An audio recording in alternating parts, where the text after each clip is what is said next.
Hello, my name is ANDRÉ Da Silva. I'm an assistant professor at the University of Georgia in the Department of Horticulture. And today I'm going to talk with you a little bit about my participation in the PrInt CAPES program in collaboration with the UFPB.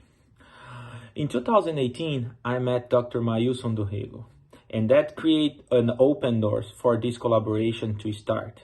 In 2019, Dr. Elisanilda do Rego came to my research program here at the University of Georgia and conducted research on irrigation management for bell pepper production.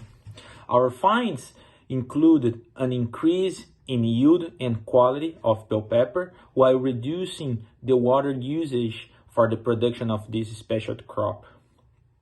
It has been very impactant in our state here in Georgia, and we found that growers could reduce their water application in about 29% without impacting yield. So that was very important for our agriculture here in the US, in our state of Georgia.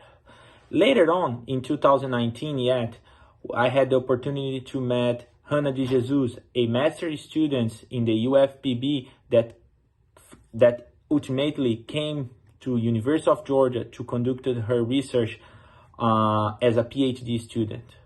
Hannah has been doing a great job, and she's working right now in irrigation and fertility management for onion, and has helping our Vidalia onion industry to grow and produce a high value crop, reducing the fertilizer and the amount of water being applied.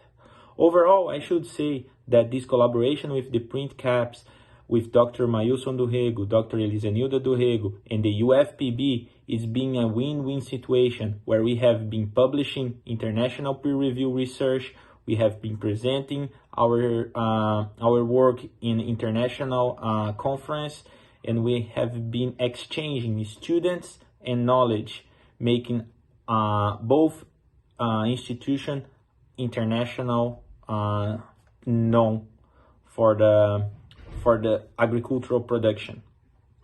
So I'm very glad to be part of that team, and I'm open to continue this collaboration with the UFPB. Thank you.